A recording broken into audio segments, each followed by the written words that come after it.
Ini adalah monumen Tugu Intan Trisakti yang terletak di Kelurahan Sungai Tiung, Kecamatan Cempaka, Kota Banjarbaru, Kalimantan Selatan.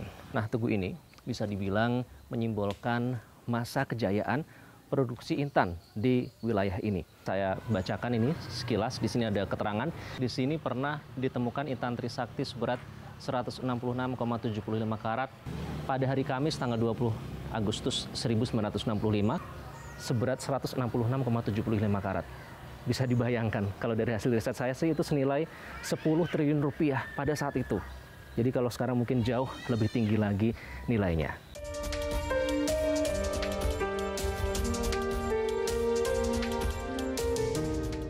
Zaman keemasan penemuan intan Trisakti sudah setengah abad berlalu. Namun, aktivitas penambangan batu galuh masih terus berlangsung hingga saat ini. Persisnya di Kelurahan Sungai Tiung di Desa Cempaka, Kota Banjarbaru, yang selama ini dikenal sebagai salah satu pusat pendulangan intan. Intan menjadi sumber penghidupan sebagian besar warganya. Mereka melakoninya secara turun-temurun. Bisa dimaklumi, sebab lokasi penambangan tidak berada jauh dari permukiman warga. Jahir adalah satu di antara puluhan pendulang intan asal Desa Cempaka. Bersepuluh orang dengan rekannya, ia setia melakoni kegiatannya. Bapak dari dua anak ini sudah mendulang sejak usianya masih 18 tahun. Kini di usia 41 tahun, ia tetap menggali dan mengupas tanah, berburu batu intan. Meski terlihat sederhana dengan menggunakan alat ala kadarnya, sesungguhnya tidak mudah mendulang intan. Mereka terselip di antara ribuan meter kubik tanah dan bebatuan. Untuk memisahkannya, warga biasa menggali dan mencuci tanah terlebih dulu.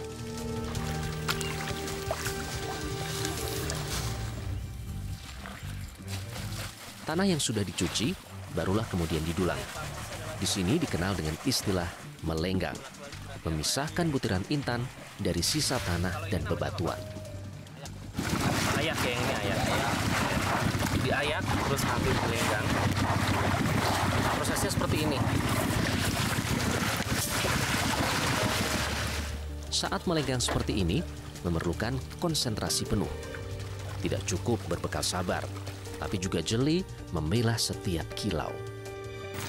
Ini tadi baru saja saya dikasih intan, atau di sini sebutannya galuh, yang baru mereka dapatkan. Ini sebesar ini. Kalau dari mata saya yang awam ini sih ini kecil ya, tapi proses di belakangnya itu yang tadi saya ikutin memakan waktu sampai 8 jam. Mereka datang ke sini antara jam 9 atau 10 pagi dan sampai sekarang ini mungkin hampir pukul 6 sore. Ini artinya untuk 8 jam kemungkinan hanya ini yang mereka dapatkan atau bahkan tidak dapat sama sekali. Suka duka mendulang intan sudah dilalui semua oleh Jahir. Selama 20 tahun lebih menambang, ia paham betul pasang surut mencari intan. Karena pendulangnya rame tuh waktu itu, Pak. Nggak seperti sekarang ini. Sekarang ini kan sudah agak sulit pendulangnya. Kalau dulu bisa dapat berapa pas lagi rame-ramenya itu, Pak? Kalau saat dulu tuh bisa menjangkau 50, 70 bijiannya. Kalau uang 100.000 tuh enak, Pak, dulu bawa uang. Kalau sekarang, aduh, susah, Pak. Nasib baik tidak selalu menghampirinya. Intan harapan tidak selalu bisa dibawa pulang setiap hari.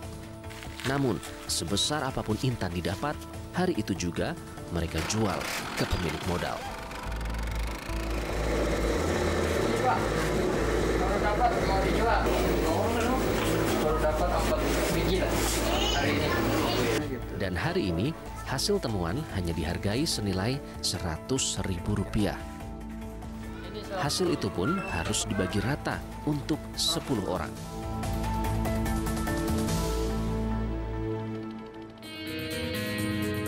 Hamparan danau ini menjadi saksi kerasnya kehidupan para pencari intan. Menjadi penanda betapa dalamnya harapan itu harus digali. Melintasi zaman dari waktu ke waktu, meninggalkan jejak kerusakan alam dan sesekali juga merenggut nyawa para penambangnya. Titik penambangan terluas berada di Pumpung, dan ujung murung. Penambangannya dilakukan secara berkelompok, terdiri dari 10 sampai 15 orang.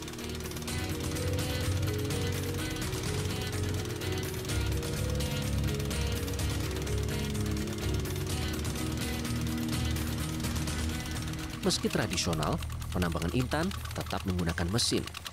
Namun tidak banyak warga kampung yang memilikinya. Itu sebabnya warga memilih kerja berkelompok dengan sistem bagi hasil. Dan si pemilik mesin juga tidak melulu bisa mendapat untung.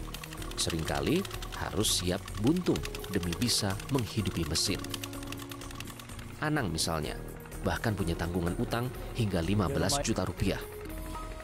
Jadi sampai sekarang 15 juta utangnya. Mereka paham nggak apa-apa kayak gitu? Paham mereka, iya. Karena mau apa juga, Kak.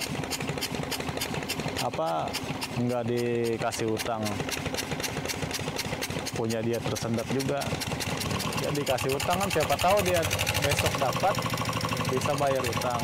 Nggak perlu cari kerjaan lain Pak kalau misalnya susah dapat intan kayak gini. Iya, bagaut, Pak. Bisa juga cari bangunan, bangunannya nggak ada juga, Mas.